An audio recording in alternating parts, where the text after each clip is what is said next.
之前我講咗幾期紅酒，係時候要講下白酒啦。今次會講一間拎100分拎到手軟嘅酒莊，同埋仲會講埋佢自創嗰套有聲有色分級系統，去幫你揀佢嘅酒。要帶佢出場，首先我哋要上酒評家 Robert Parker 嘅網站，搜100分，然後喺 Producer 嗰度睇下個排名，你會發覺幾乎清一色都係法國同美國嘅酒莊，包括我哋上一期講過嘅 Petrus。喺茫茫嘅酒海入邊，你會零零丁丁咁見到唯一一間德國酒莊，佢就係今期嘅主角。我會形容佢為酒界狂人嘅 Marcus Monitor。哇，狂人嘅威力十分恐怖。RP 成個團隊只係評過222款白酒100分，而狂人一共就攞咗21個，佔到成個世界嘅1/10啊！甚至佔佢所屬嘅產區 Moselle 差唔多一半。佢咁狂係因為佢細個已經有一個好偉大到有啲誇張嘅目標，就係要復興 Moselle 產區，變返以前世界最頂級產區嘅地位。Moselle 係喺德國嘅西面，呢一度盛產 Riesling。喺100年前，鐵達尼號嘅頭等艙都會 serve Moselle 嘅酒。我哋再睇下同年代英國最大酒商嘅酒單，亦都印證咗 Moselle 嘅頂級酒其實同波爾多嘅1級裝係同價嘅。後來就因為種種嘅原因，包括2次世界大戰，大家就開始抵制德國貨，令到成個產區就一蹶不振。所以狂人立志要復興產區，絕對係有根有據。咁究竟 Marcus 係點樣成為狂人嘅呢？佢嚟自一個好細嘅酒農家族，而佢係第8代，只有1.5個 hectare，全部都係 Riesling。細到 Marcus 自己都會形容係業餘愛好。屋企本身已經唔富裕啦，點知喺 Marcus 10歲嗰年，佢爸爸仲因為一次嚴重嘅受傷冇咗成隻手。種田嘅家有個受傷嘅爸，真係天將降大任於 Marcus， 而佢理所當然就成為咗佢爸爸嘅真正嘅右手。就係咁開始，佢每一日放學之後就要返屋企幫屋企釀酒。佢爸爸雖然冇咗隻手，但係個心依然非常之熱血。佢會帶住小狂人去周圍睇田，教佢認每一塊田嘅特性。去到最傳奇嗰塊單一園 Seltingha-Sonneval 嗰度講產區嘅威水史。從此偉大復興嘅種子就喺小狂人心目中發酵啦。有咗嗰粒種子之後，佢能夠出人頭地，仲有2大原因。第一，別人恐懼嘅時候，佢貪婪。話說佢接手酒莊係1984年，時機係非常之差，經濟唔好，同埋喺佢接手第2年，德國酒界發生咗一件好大嘅醜聞。因為有酒莊被爆有化學成分，成個世界對於德國酒係失去晒信心，好多酒莊嘅生意就跌到冰點。正因為咁，有好多被形容為神地嘅 Grand Cru園都因為冇人打理而荒廢。呢一啲神地因為實在太難種啦，基本上喺呢個時候係冇人敢接手嘅。你睇下張相就知啊，嗰啲地係 steep 到嚇死人啊！當個市變差嘅時候，就更加冇人肯搏命去種。不過呢個主角小狂人，佢只得20歲，年青力壯，仲雄心壯志。佢深知道喺正常嘅市況，呢一啲地係一地難求㗎，有危就有機。佢決定放手一搏，一面租一面借錢嚟買呢一啲神地。第二，不惜工本做到最好。由於佢10歲嘅時候已經跟佢爸爸喺度練釀酒神功，加埋祖先8代累積落嚟唔少嘅經驗，到佢呢一代機會終於大爆發啦。當其他人都追求緊要降低成本同平價賣酒嘅時候，佢就反其道而行，落成本做酒。佢用嘅材料好似啲米芝蓮餐廳咁，越貴就越用。野生酵母做發酵，用靚嘅木桶嚟做 aging。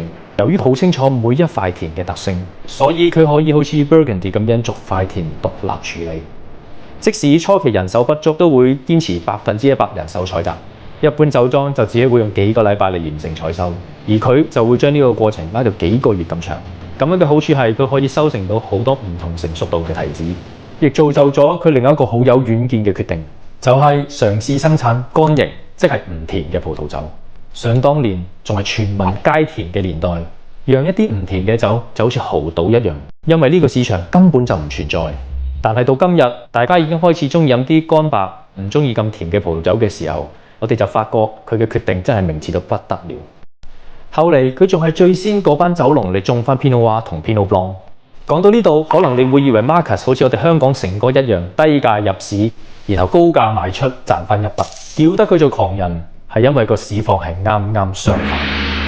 實情係佢買咗啲地之後，無論係地價同埋德國葡萄酒嘅聲譽都冇恢復，反而仲因為各種不利嘅因素，令到德國嘅葡萄酒持續都係咁難賣，迫使到 Marcus 發揮更多嘅小宇宙。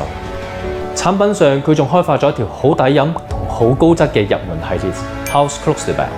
呢步成為咗拯救公司嘅關鍵啊！佢仲兼任埋 sales， 親自帶住啲 samples 去其他歐洲嘅國家推銷。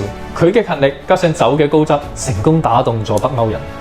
入門系列係賣遍成個德國同埋挪威，就係咁一路逆水行舟幾十年，直到2015年一戰成名，攞咗3個 Robert Parker 100分，市場仲幫佢起咗個名叫做300分先生。發展到今日，佢已經係一間擁有130 hectare 嘅頂級酒莊。講開德國酒，最出名係佢啲酒名又翹口又難讀，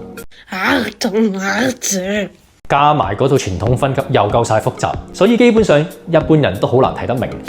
你記得啦，頭先我講過 Marcus 一開始係做埋 sales 噶嘛，佢好早就已經深深明白到，你唔打破呢個隔膜，你嘅酒根本就賣唔喐。不過可惜啦，傳統分級 VDP 嗰陣時唔蘇佢改變唔到個系統，只能夠迫使自己又再自創多一套嘢出嚟，就係超源於傳統嘅有聲有色分級。有色係指酒母會有3隻顏色嚟表達你飲緊嗰支酒嘅甜度。白色係指唔甜，綠色係指半甜，金色就係甜。另外佢又做咗張神級嘅相嚟表達支酒嘅級別，因為傳統嘅德國酒其實係按葡萄嘅成熟度嚟分級㗎，越幼就越熟，個級別亦都越高。配埋 Marcus 自創嘅有色系統，你就好清楚知道自己飲緊嘅酒嘅級別同埋甜度啦。所以你要揀 Marcus 嘅酒，你只需要望住張相，再對比下支酒就一清二楚啦。例如你而家想揀一支高級嘅乾白，你就喺相入邊由左至右揾支最幼嘅白色，即係 Auslese 級別，個複雜度同香氣肯定爆晒燈。呢個級別嘅提子因為好貴啊，當年淨係得 Marcus 咁用嚟做乾白。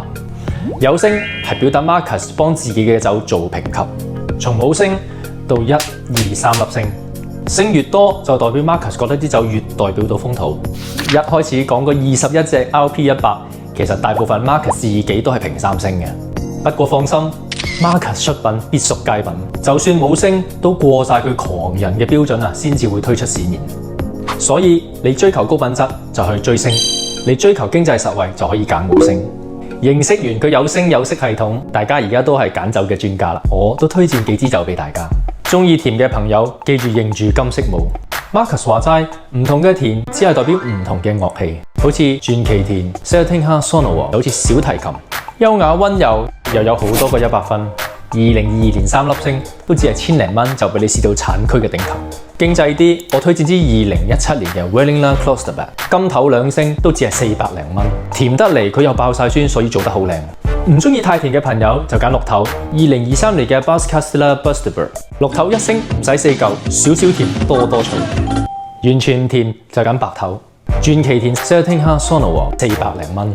如果純粹想試下狂人 MM 嘅品質，可以揀佢熱門嘅入門系列 Haus Klosterberg， 有齊白、綠、金3隻色，200蚊俾你感受下個威力。好啦，將神奇分級圖同埋頭先個買酒攻略，我會放喺評論區置頂。我哋下條片見。